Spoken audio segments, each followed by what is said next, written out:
ഇത്തവണത്തെ ലോക്സഭാ തെരഞ്ഞെടുപ്പിൽ ആലത്തൂരിൽ നിന്നും വിജയിച്ച LDFന്റെ നിയുക്ത MP കെ രാധാകൃഷ്ണന്റെ നിയമസഭയിലെ അവസാന ദിനമായിരുന്നു ഇന്ന്.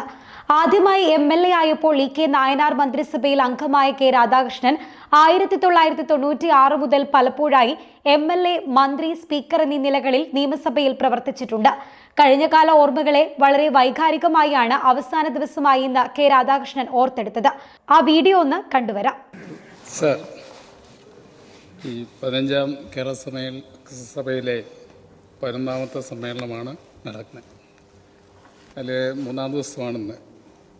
ഈ സഭാസമ്മേളനത്തോടുകൂടി ഈ 15ാം കേരള നിയമസഭയിൽ നിന്നും ഞാൻ വിടവാങ്ങുകയാണ്. ഈ സഭയിലേക്ക് ഞാൻ കടന്നു വന്നത് 1996. ഈ സഭയല്ല, പഴയ നമ്മുടെ അസംബ്ലിയിലേക്ക്.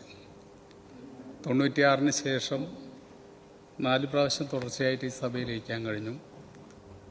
ഒരു ഘട്ടത്തിൽ ഗ്യാപ്പ് വന്നു. 16-2021, വീണ്ടും 21-ൽ ജയിച്ച് ഈ സഭയിൽ വരാനുള്ള അവസരമുണ്ടായി. ഈ സന്ദർഭത്തിൽ ഈ സഭയിൽ നിന്ന് പോകുന്ന സന്ദർഭത്തിൽ ഒരുപാട് കാര്യങ്ങൾ ഓർമ്മ വരികയാണ്. ഒരുപാട് വ്യക്തികളെ, അല്ലെങ്കിൽ മഹാരഥന്മാരായിട്ടുള്ള ഒരുപാട് നേതാക്കളെ എൻ്റെ മനസ്സിൽ ഓർമ്മ വരികയാണ്. 96-ൽ മന്ത്രിയായി വരുന്ന സമയത്ത് ആദ്യമായിട്ടാണ് MLA ആയത്. ഭരണപരമായിട്ടുള്ള യാതൊരു പിടിപാടും ഉണ്ടായിരുന്നില്ല. അന്ന് മുഖ്യമന്ത്രിയായിരുന്നത് സഖാവ് നായനാരാണ്. നായനാർ തൊട്ട് അന്ന് ഉയർന്ന നേതാക്കളായിരുന്നു ആ സഭയിലുണ്ടായത്. അന്ന് TK രാമകൃഷ്ണൻ, ബേബി ജോൺ, അതുപോലെ E Chandrasekharan Nair, PR Kurup, Susheela Gopalan, AC Shanmughadas, Sivadasa Menon, VK Rajan, Krishnan Kaniyamparambil തുടങ്ങിയ ആ മഹാന്മാരായിട്ടുള്ള ആളുകൾ ഇന്ന് ജീവിച്ചിരിക്കുന്നു. അതുപോലെ തന്നെ പ്രതിപക്ഷത്തും ഭരണകക്ഷിയുമായിട്ടും ഒട്ടേറെ നേതാക്കളുണ്ടായിരുന്നു. അതിൽ നമ്മുടെ അടുത്ത കാലത്ത് നമ്മെ വിട്ടുപിരിഞ്ഞ ഉമ്മൻചാണ്ടി, അതുപോലെ KR ഗൗരിയമ്മ, അതുപോലെ തന്നെ KM Mani, Balakrishna Pillai, AV Abdurahman Haji, TM Jacob, Aryadan Muhammad, P Raveendran, അതുപോലെ K നാരായണക്കുറുപ്പ്, TK ബാലേട്ടൻ, ഞാൻ ഓർത്തുപോവുകയാണ് സമയത്ത്. അതുപോലെ വക്കം പുരുഷോത്തമൻ, അദ്ദേഹം സ്പീക്കറായിട്ടാണ് ഇവിടെ ഇരുന്നത്. പിന്നീട് ധനകാര്യമന്ത്രിയായിട്ട് വന്നിരുന്നു. സുന്ദരൻ നാടാർ എന്ന് പറയുന്ന ഡെപ്യൂട്ടി സ്പീക്കറും. അങ്ങനെ അവരെല്ലാം ഓർത്തുപോവുകയാണ് സമയത്ത്. നിരവധി സഹപ്രവർത്തകർ ഉണ്ടായിരുന്നു. അവരെല്ലാം ഞാൻ ഈ സന്ദർഭത്തിൽ ഓർക്കുന്ന. അവർ നൽകിയ നിർദ്ദേശങ്ങളും ഉപദേശങ്ങളൊക്കെ തന്നെ തീർച്ചയായിട്ടും വഴികാട്ടിയായി മാറിയിട്ടുണ്ട് എന്നുള്ളത് ഞാൻ ഈ സന്ദർഭത്തിൽ സ്മരിക്കുക. അതോടൊപ്പം തന്നെ 96-ൽ ഞാൻ മന്ത്രിയായി വരുന്ന സമയത്ത് ഇപ്പോൾ ബഹുമാനായ മുഖ്യമന്ത്രി തൊട്ടടുത്ത് എൻ്റെ കസേരയിലിരിക്കുന്നു. ബഹുമാനായിട്ടുള്ള മുഖ്യമന്ത്രി അന്ന് നമ്മുടെ സംസ്ഥാനത്തെ സഹകരണ, അതുപോലെ തന്നെ വൈദ്യുതി വകുപ്പ് മന്ത്രിയായിരുന്നു. ഞാനിപ്പോൾ ഓർത്തു പോകുന്ന ഒരു പ്രധാനപ്പെട്ട കാര്യം, അന്ന് നമ്മുടെ കേരളം ഇരുട്ടിലേക്ക് പോവുകയാണ്.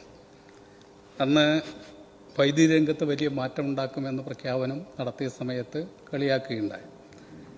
ഇപ്പോൾ ഓർത്തു പോകുന്നു, 1056 മെഗാവാട്ട് വൈദ്യുതി അന്ന് ഉൽപ്പാദിപ്പിച്ചുകൊണ്ടാണ് നമ്മുടെ കേരളത്തെ ഇരുട്ടിൽ നിന്നും വെളിച്ചത്തിലേക്ക് നയിച്ചത്. ഇപ്പോൾ 2021 മുതൽ 23 വരെ അദ്ദേഹം മുഖ്യമന്ത്രിയായിരിക്കുമ്പോൾ ഈ മന്ത്രിസഭയിൽ അംഗമായിരിക്കാൻ കഴിഞ്ഞതിലും എനിക്ക് അതിയായ സന്തോഷവും ഭാഗ്യവുമായിട്ട് ഞാൻ കരുതുകയാണ്. തീർച്ചയായിട്ടും നമ്മുടെ ഈ സഭ എന്ന് പറയുന്നത് ഇന്ത്യക്കാകെ മാതൃകയായിട്ടുള്ളൊരു സഭയാണ്. ഒട്ടേറെ മഹാരഥന്മാർ വഴികാട്ടിയ ഒരു സഭയാണ് നമ്മുടെ നിയമസഭ. അത് എല്ലാ കാര്യത്തിലും നമ്മൾ മാതൃകയാണ്. ആ മാതൃക നമുക്ക് മുന്നോട്ട് കൊണ്ടുപോകേണ്ടത് അത്യന്താപേക്ഷിതമാണ് എന്ന് പറയാതെ തന്നെ എല്ലാവർക്കും അറിയാം. ഇന്ത്യൻ പാർലമെൻറ്റ് പോലും വഴികാട്ടിയായ നമ്മുടെ ഈ സഭ അതിൻ്റെ അന്തസ്സും അതിൻ്റെ അഭിമാനവും ഉയർത്തിപ്പിടിച്ചുകൊണ്ട് നമുക്ക് മുന്നോട്ട് പോകാൻ കഴിയണം. അത് കഴിയട്ടെ എന്ന് ആശംസിച്ചുകൊണ്ട് എന്നോട് എല്ലാവരും കാണിച്ച സ്നേഹത്തിനും അതുപോലെ എന്നോട് കാണിച്ച വിശ്വാസത്തിനുമെല്ലാം എല്ലാവരോടും നന്ദി രേഖപ്പെടുക. പ്രത്യേകിച്ച് ചെയർ എനിക്കിപ്പോൾ ഈ ഒരു അവസരം നൽകിയിരിക്കുകയാണ് പറയാനുള്ള. ഇങ്ങനെ വിട പറഞ്ഞ് പോകാൻ, അല്ലെങ്കിൽ പാർലമെൻറ്റിലേക്ക് പോകാനൊരു അവസരം എനിക്ക് തോന്നുന്നു ഇതിനു മുൻപേ ഇതുപോലെ സംസാരിച്ച് പോകാനുള്ള അവസരം ഉണ്ടായിട്ടില്ല. ഒരേ സമയത്ത് മന്ത്രിയായിരിക്കാനും MLA ആയിരിക്കാനും അതുപോലെ പാർലമെൻറ്റ് മെമ്പറായിരിക്കാനും ഒക്കെയുള്ള അവസരമുണ്ടായിട്ട് പ്രത്യേകിച്ച് CM-ൻ്റെ ഒരു ഇടപെടൽ കൂടി ആയിരിക്കും ഈ സഭാ സമ്മേളനം കൂടി പങ്കെടുത്തിട്ട് പോകണം എന്നുള്ള തീരുമാനത്തിൻ്റെ അടിസ്ഥാനത്തിലാണ് ഇങ്ങനെ എനിക്ക് ഈ സഭയിൽ നിന്ന് നിങ്ങളോടെല്ലാവരും ബഹുമാനപ്പെട്ട അംഗങ്ങളോട് സംസാരിച്ച് പോകാനുള്ള അവസരം ഉണ്ടായത്. എല്ലാ ബഹുമാനപ്പെട്ട അംഗങ്ങളോടും ഞാൻ പ്രത്യേകമായി നന്ദി രേഖപ്പെടുന്നു. ഉദ്യോഗസ്ഥ സുഹൃത്തുക്കൾ, അങ്ങയിരുന്ന ചെയറിലിരിക്കാനുള്ള ഭാഗ്യം എനിക്കുണ്ടായിട്ടുണ്ട്. അപ്പോൾ അത് ആ സമയത്തെല്ലാം തന്നെ ഉദ്യോഗസ്ഥ സുഹൃത്തുക്കളുടെ എല്ലാ തരത്തിലുള്ള സഹായ സഹകരണം ഉണ്ടായിട്ടുണ്ട്. എല്ലാവരോടും നന്ദി പറഞ്ഞുകൊണ്ട് ഈ അനുഭവത്തിൻ്റെ അടിസ്ഥാനത്തിൽ ഇന്ത്യൻ പാർലമെൻറ്റിൽ നമുക്ക് എന്ത് ചെയ്യാൻ കഴിയും എന്നുള്ളത് ഇവിടെ ഒരാളെ ഉള്ളൂ എന്ന് പറഞ്ഞു ഒരാളായിട്ട് മാത്രം അത് കാണേണ്ടതില്ല. തീർച്ചയായിട്ടും ഇവിടുന്ന് 19 എംപിമാർ നമ്മുടെ ഈ സംസ്ഥാനത്ത് മറ്റ് പാർട്ടികളിൽ ജയിച്ചിട്ടുണ്ട്. അവരൊക്കെ ആയി ചേർന്നുകൊണ്ട് നമ്മുടെ കേരളത്തിന് കിട്ടാവുന്ന നമ്മളെ കേരളത്തോടുള്ള ഈ അവഗണനയും ഒക്കെ തന്നെ ഉണ്ട് എന്നുള്ളത് നമ്മൾ മനസ്സിലാക്കിയിട്ടുണ്ട്. ഇപ്പോൾ പുതിയ സാഹചര്യത്തിൽ നമ്മുടെ കേരളത്തിൻ്റെ അവകാശങ്ങളും ആനുകൂല്യങ്ങളും നേടിയെടുക്കാൻ വേണ്ടി കഴിയാവുന്നത്ര രീതിയിൽ പ്രവർത്തിക്കാം എന്നുകൂടി ഈ സന്ദർഭത്തിൽ നിങ്ങൾക്ക് ഉറപ്പു നൽകിക്കൊണ്ട്, എന്നെപ്പോലെ ഒരാൾ സാധാരണ ഒരു മനുഷ്യനായിട്ടുള്ള എന്നെ ഇത്രയും എനിക്ക് ചെന്നെത്താൻ പറ്റാത്ത അത്രയും വലിയ ഉയരത്തിലെത്തിക്കാൻ എൻ്റെ പാർട്ടി എന്നെ ഒരുപാട് സഹായിച്ചിട്ടുണ്ട്.